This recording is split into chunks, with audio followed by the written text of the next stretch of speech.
Hi everyone, Madeline with Melody Artistry. So here I am in my studio working today on a commission piece. I have a 36 by 24 inch gallery wrap canvas that I have prepped. I have all my paints also prepped and I'll run you through those. So yeah, this is going to be a really fun journey.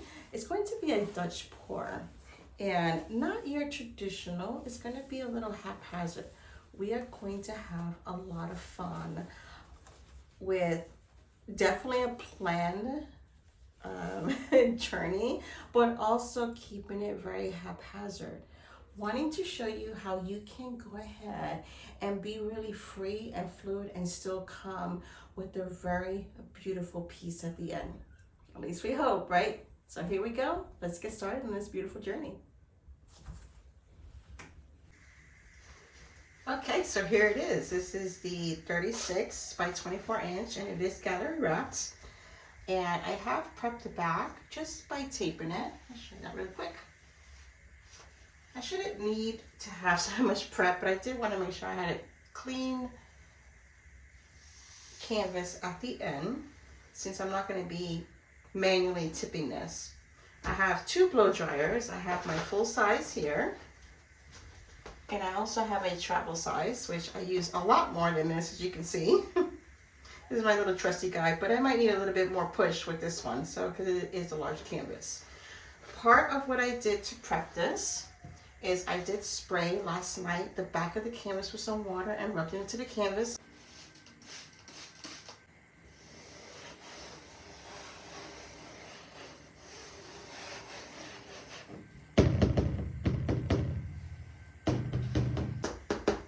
Just to make sure I got a really good surface there, so it's nice and firm. And for prepping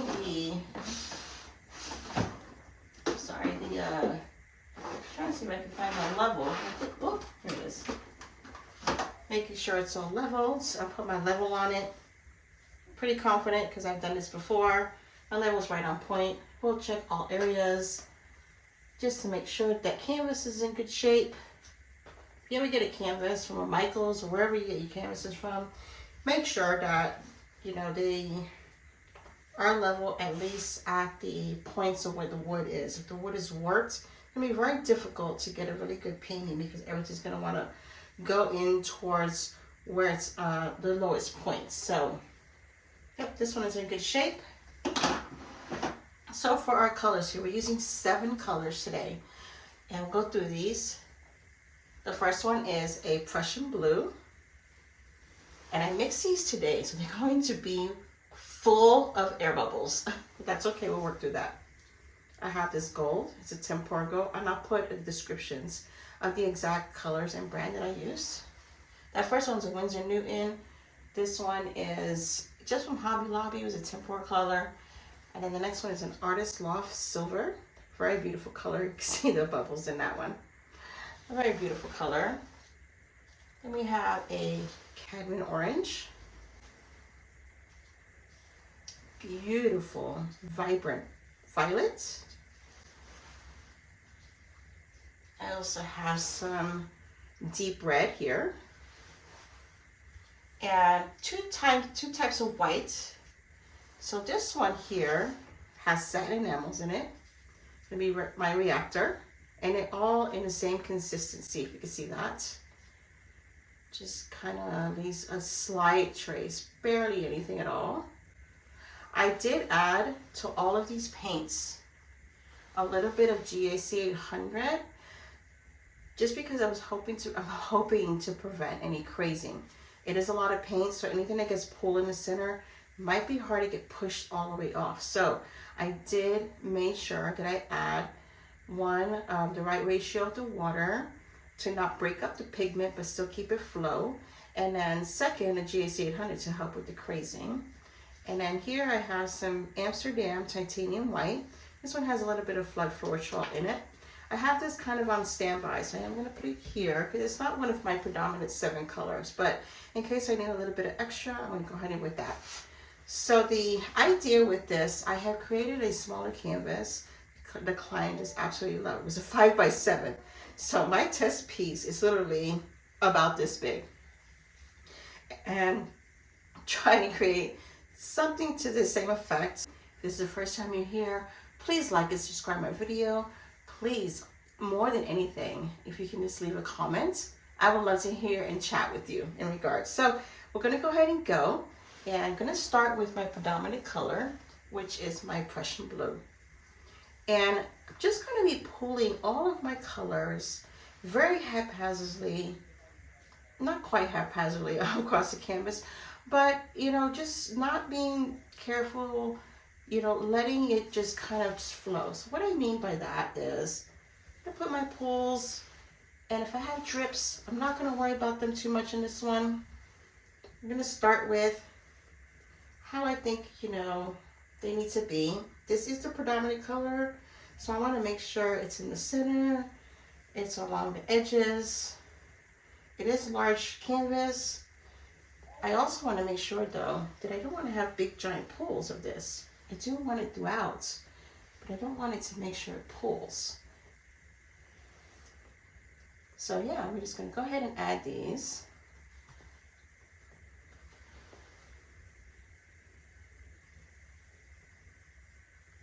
Just going through, and you see I've got drips all over the place. That's okay. It's just going to be part of it. It's going to be fine. You know, have fun when you do these. And, you know, especially when you're just getting started, it's just important to just, you know, making sure that the main thing that your objective is the learning process, right? And the learning process of this should be fun. In my original one, I had really large pulls, and I came back in. I'm going to save some of this in case I want to go ahead and come back, since it is my predominant. Come with my golds. I want my golds really close to these here, and just as much of this gold as blue. They're going to be very complementary. They'll make some beautiful greens. I already see I want something there. That's okay. We'll come back to that. So I'm just going to pair these up. If it drips inside, that's okay. Metallic is just beautiful. The idea here is going to be to pretty much flood this canvas. Now the canvas doesn't have any flow at the moment. The flow is going to be the colors that we're adding, that I'm adding.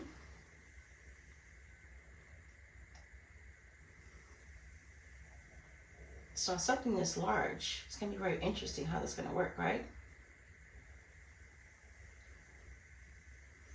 Do you want to have, when I blow off, I want these kind of to intermix a little bit. Might put a little bit there to add that accent.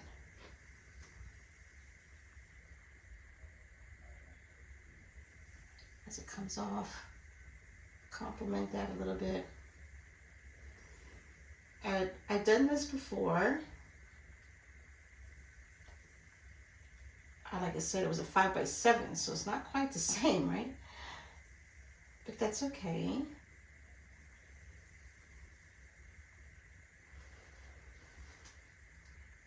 It's not going to be exact as the other one was, which it never is.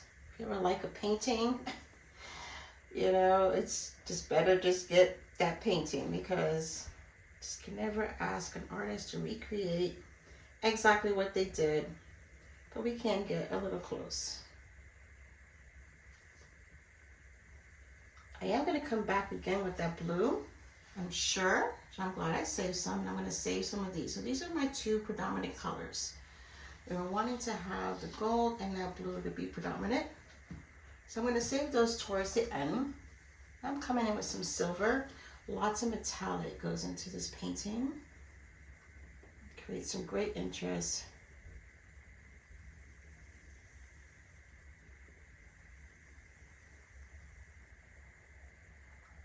And I'm just going to keep going on this. Maybe I'll let you enjoy some music while I keep going, so I can focus. Thank you.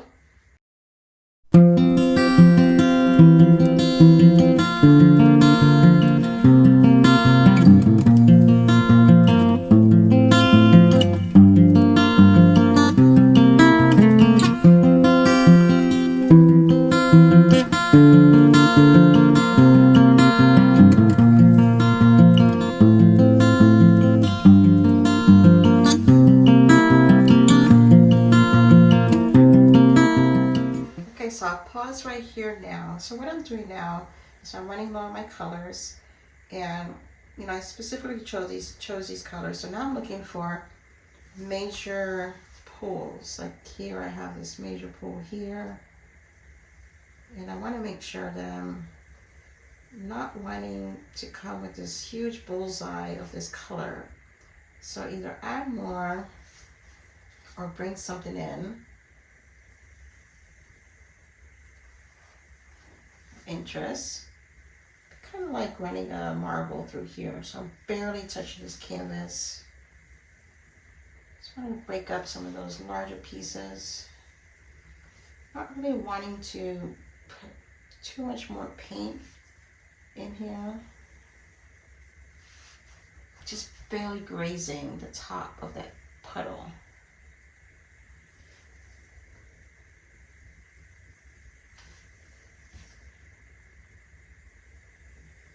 Okay. So let's see. Now I'm holding silver. I'm trying to see where would I need silver. Some brightness there. Maybe a little bit through here. Last thing that I'm going to come through is my white, and you'll see there's pockets with no paint, and that is going to be okay. There's plenty of paint on here. It's going to flow. I will take care of the larger pockets or where the paint's really thin, like right here with the whites. So I'll be doing that next. And again, this is white with satin enamel, so this is going to have its reaction. So I want to make sure that I do place this throughout the painting, but I want to be careful because this is going to react and create a lot of pearls, and I don't want to, and it tends to want to dominate, so I want to be very careful with this, and that's why I have my regular white on standby. I do want it for sure around the edges. I'll start there. Pull that all along the edges.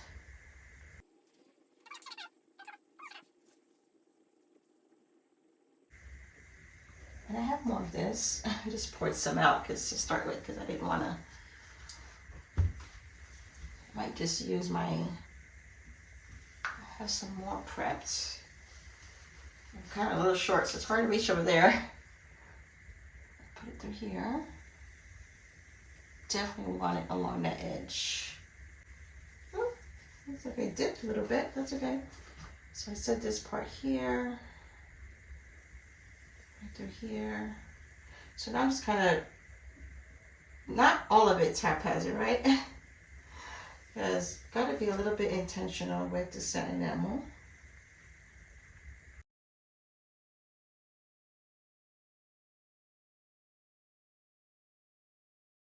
Okay, so I still have some empty places. I'm gonna go ahead and bring in the regular white. And I don't need to fill it, like I said, everything up.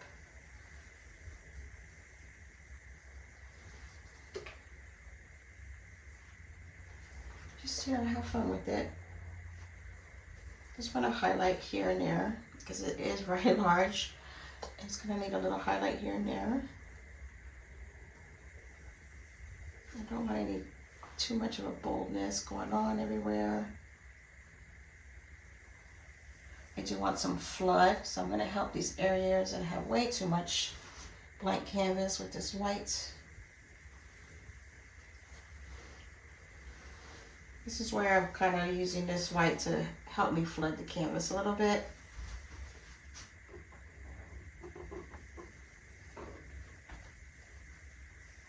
So not to push the colors too much, right? I need something to flow on.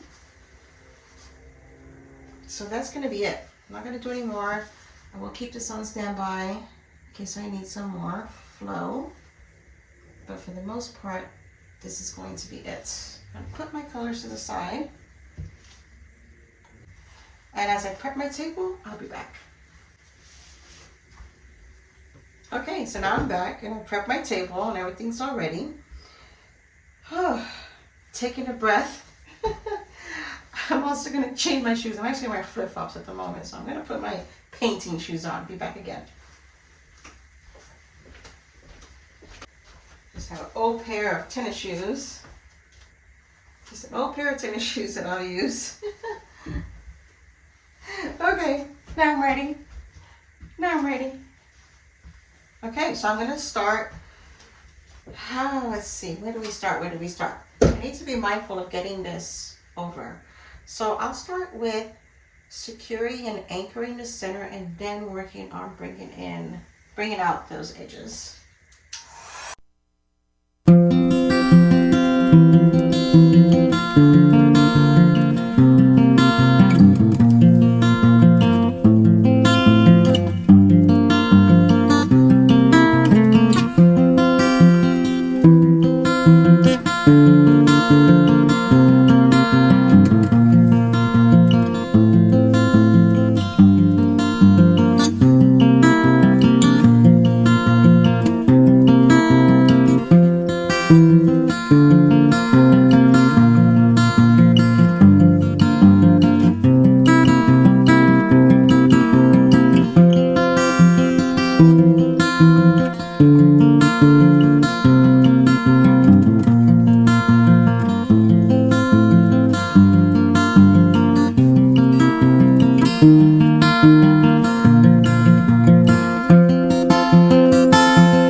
Okay, I actually didn't need the big blow dryer. How about that?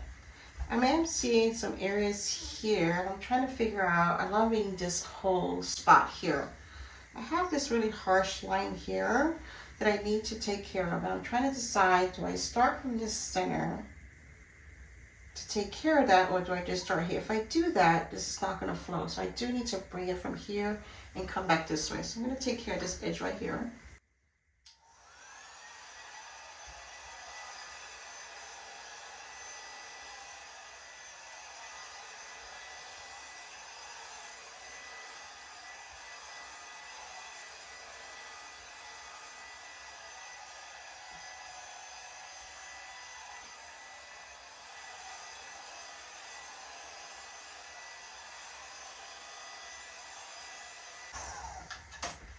I have that same thing going on here.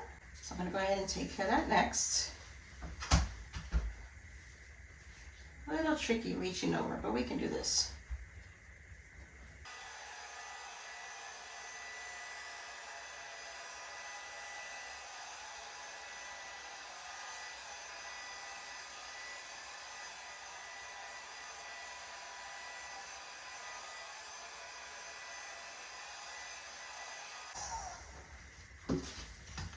Okay, so that is it. Not going to do much of anything else to this. I'm going to touch up my edges and then I'll bring you back in for a close-up. Here it is, the wet results from my perspective. Ah, here we go. I'm going to bring you in close this way. So I have to bring the camera in because I do not want to drop this camera on this beautiful painting. So look at that. So when you touch with your finger, you're going to get kind of this, right? But that's okay. The painting. See what that satin enamels does? It's bringing up. Right here, it's bringing up colors from within. And in certain areas, it just brings up itself. And that's what you see, the white. So the reaction on this. So this is the gold and the Prussian blue together. Brings that beautiful lace of green. And then the blue with the purple, it just brings this deepness and richness. All of these colors just play so well together. It's very cool, very vibrant, very happy painting. Look at this, the orange. Got some light areas here. Overall, the effects, I just can't wait to see this one when it's fun and done and developed. I will show you the dry results of this beautiful, fun piece. Next, stay tuned.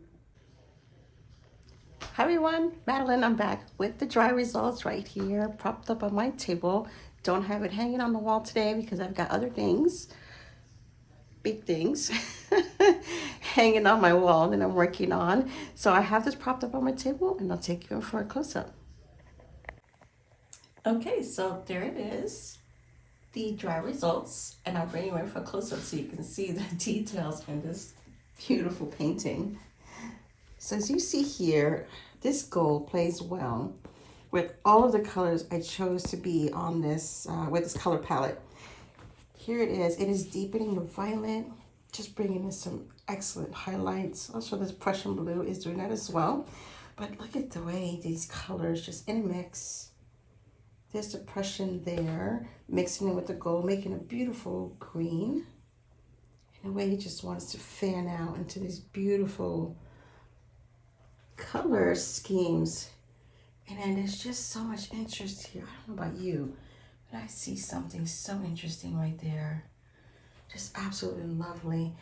The, you know, there's going to be some dark points and some light points here. It is not varnished yet, so those colors will pop even more once they are varnished. But my goodness, the depth. Just absolutely gorgeous. I did do a little spin out there. I had a bullseye white, didn't like. I did a quick spin out there just to fill in that area. But for the most part, this one remained untouched. I did add some more negative space. I added some white through here.